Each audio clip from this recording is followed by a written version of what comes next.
नमस्कार दोस्तों, study GS lab में आपका स्वागत है। आइए शुरू करते हैं एसएससी प्रीवियस ईयर क्वेश्चन को।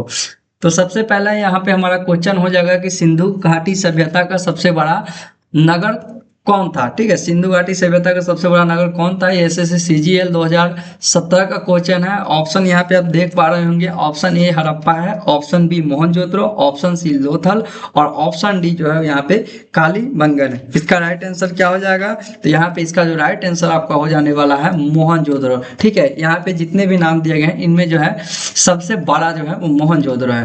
क्वेश्चन नंबर 2 है कि आर्यों का मुख्य व्यवसाय क्या था। आर्यों का जो मुख्य व्यवसाय था वो क्या था।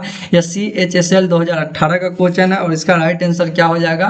तो ऑप्शन पहले देख लीजिए। ऑप्शन ए है व्यापार, ऑप्शन बी कृषि, ऑप्शन सी पशुपालन है और ऑप्शन डी शिकार है। तो इसका राइट आंसर क्या हो जाएगा। ऑप्शन सी हो जाएगा पशुपालन। ठीक है, उसके बाद क्वेश्चन नंबर 3 को यहाँ से देखेंगे कि महावीर का जन्म कहाँ हुआ था। महावीर का जन्म कहाँ हुआ था। ये जो महावीर यहाँ पे लिखा गया हुआ है ये जैन धर्म से संबंधित है, तो आपको ये ध्यान में जरूर रखना है। यह CGL 2019 में क्वेश्चन पूछा गया था। ऑप्शन ए वैशाली है, ऑप्शन बी कुंडलग्राम है, ऑप्शन सी राजगीर है और ऑप्शन डी यहाँ पे पाटलिपुत्र दिया गया है। इसका राइट आंसर क्या हो जाएगा। ऑप्शन बी हो जाएगा कुंडलग्राम में। उसके बाद क्वेश्चन नंबर 4 को देखेंगे कि गौतम बुद्ध को ज्ञान की प्राप्ति कहाँ हुई। गौतम बुद्ध को ज्ञान की प्राप्ति कहाँ हुई थी। यह GD का क्वेश्चन है और यह 2021 में पूछा गया था। ऑप्शन देखिए, सारनाथ है, लुम्बिनी है, बोध गया है और कुशीनगर है। और इन चारों स्थान में से कहाँ पे गौतम बुद्ध को ज्ञान की प्राप्ति हुई थी। तो यहाँ पे राइट आंसर क्या ऑप्शन सी हो जाएगा जो कि बोध गया में हुआ था। ठीक है, क्वेश्चन नंबर 5 देखेंगे कि मौर्य साम्राज्य की स्थापना किसने की थी। यह SSC MTS 2020 का क्वेश्चन है और यहाँ पे आप ऑप्शन देख पा रहे होंगे। ऑप्शन ए है Ashoka, option B Bindusara, option C Chandragupta Maurya और ऑप्शन डी जो है यहाँ पे समुद्रगुप्त दिया गया हुआ है। तो इसका राइट आंसर क्या हो जाएगा। चंद्रगुप्त मौर्य हो जाएगा। चंद्रगुप्त मौर्य ने ही मौर्य साम्राज्य की स्थापना की थी नंद वंश के पतन के बाद। क्वेश्चन नंबर 6 देखेंगे कि अशोक ने किस युद्ध के बाद बौद्ध धर्म को अपनाया था। ये इस बारे में हमने कल की वीडियो में भी चर्चा किया था।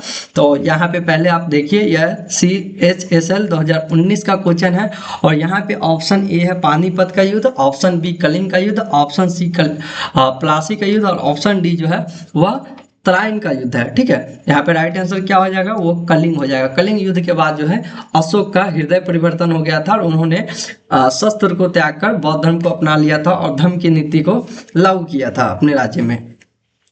क्वेश्चन नंबर 7 देखिए कि गुप्त वंश का संस्थापक कौन था। गुप्त वंश का संस्थापक कौन था, ये भी आपका क्वेश्चन जो है बहुत ही आसान है। यह CGL 2018 में क्वेश्चन पूछा गया था और यहाँ पे ऑप्शन दिया गया चंद्रगुप्त प्रथम, उसके बाद जो option B Samudragupta, option C Srigupta और ऑप्शन डी जो है कुमारगुप्त है। इसका राइट आंसर क्या होगा, श्रीगुप्त हो जाएगा। श्रीगुप्त ने ही क्या किया था, गुप्त वंश का स्थापना किया था, इसलिए इन्हें संस्थापक भी कहा जाता है। लेकिन याद रखिएगा वास्तविक संस्थापक की अगर बात पूछा जाए तो वह चंद्रगुप्त द्वितीय हो जाएगा, क्योंकि यह सामंत के रूप में ही क्या किए थे, शासन किए थे। क्वेश्चन नंबर 8 देखेंगे कि हर्षवर्धन की राजधानी क्या थी। हर्षवर्धन की जो राजधानी थी वो कहाँ थी और यह SSC GD 2022 में क्वेश्चन पूछा गया था। ऑप्शन देखिए, ऑप्शन ए है Kannauj, option B Pataliputra, option C जो है उज्जैन है और ऑप्शन डी क्या है, दिल्ली है। और यहाँ पे इसका जो राइट आंसर आपका हो जाने वाला है वो कन्नौज होने वाला है। क्वेश्चन नंबर 9 देखेंगे यहाँ से कि अल बरूनी किसके साथ भारत आया था। अल बरूनी किसके साथ भारत आया था, यह CGL 2017 का क्वेश्चन है। ऑप्शन ए महमूद गजनवी है, ऑप्शन बी यहाँ पे बाबर है, ऑप्शन सी मोहम्मद गौरी है और ऑप्शन डी जो है अकबर है। तो आपको ध्यान रखना है कि जो अल बरूनी है वह महमूद गजनवी के साथ जो है भारत आया था। और ये अल बरूनी क्या थे, लेखक थे। इनके पुस्तक के बारे में आप लोगों ने सुना ही होगा कि इनकी जो पुस्तक थी उसे क्या कहते हैं, किताबुल हिंद या तहकीक हिंद भी कहा जाता है। और इसे अब जो है कहीं कहीं पे इस प्रकार से भी लिखा जाता है कि अल बरूनी का हिंद। ठीक है, तो ये भी नाम आपको ध्यान रखना है। क्वेश्चन नंबर 10 देखिएगा कि पानीपत की पहली लड़ाई कब हुई थी। पानीपत की जो पहली लड़ाई कब हुई थी, CHSL 2020 का क्वेश्चन है, आपको ध्यान रखना है। ऑप्शन ए है 1526, ऑप्शन बी 1556 और ऑप्शन सी जो है वह 1761 है, ऑप्शन डी 1757 है। तो इसका राइट आंसर क्या हो जाएगा, हम चारों ऑप्शन के बारे में डिटेल में यहाँ पे चर्चा करेंगे, क्योंकि हमें लगता है कि जहाँ पे कुछ ऐसी बातें जो विस्तृत तरीके से बता दी जाए तो आप लोगों के लिए अच्छा रहेगा, तो हम बताने का प्रयास करते हैं। ऑप्शन ए जो है वो सही राइट आंसर हो जाएगा। ऑप्शन ए जो है 1526, इसी समय बाबर और इब्राहिम लोदी के बीच जो है पानीपत में क्या हुआ था, लड़ाई हुआ था, पानीपत की प्रथम लड़ाई। दूसरा दिया गया है कि 1556 में क्या हुआ था, तो पानीपत का दूसरी लड़ाई हुआ था, वो किसके साथ हुआ था, तो बैरम खान और हेमू के बीच हुआ था। तीसरा देखिएगा तो अहमद शाह अब्दाली और मराठाओं के बीच हुआ था, ठीक है, और यह पानीपत का तृतीय लड़ाई था। लेकिन यहाँ पे जो चौथा जो ये ऑप्शन दिया गया है 1757, ये आपका प्लासी के युद्ध से संबंधित हो जाता है यहाँ पे, कि 1757 ईस्वी में प्लासी का युद्ध हुआ था, ठीक है। उसके बाद देखिएगा क्वेश्चन नंबर 11 है कि अकबर का राजस्व मंत्री कौन था।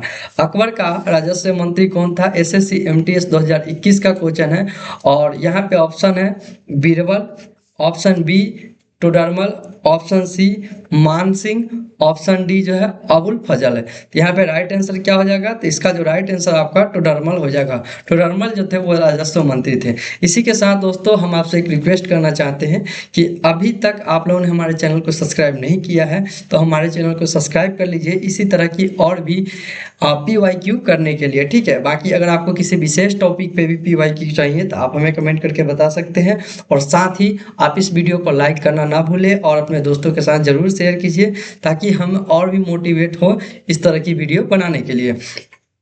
क्वेश्चन नंबर 12 देखते हैं कि क्वेश्चन नंबर 12 क्या है, तो शिवाजी, ठीक है, शिवाजी का राज्याभिषेक कब हुआ था, ये यहाँ पे पूछा जा रहा है, और ये SSC GD 2023 का क्वेश्चन है, ठीक है। तो इसे भी आपको ध्यान रखना है, ये कब हुआ था। तो ऑप्शन ए यहाँ पे देख पा रहे होंगे आप लोग कि 1674 ईस्वी है, ऑप्शन बी 1680 ईस्वी है, ऑप्शन सी 1665 ईस्वी है, ऑप्शन डी जो है 1650 ईस्वी है। तो यहाँ पे आपको क्या याद रखना है, इसका जो राइट आंसर आपका हो जाएगा वो ऑप्शन ए ही होगा, 1674 ईस्वी।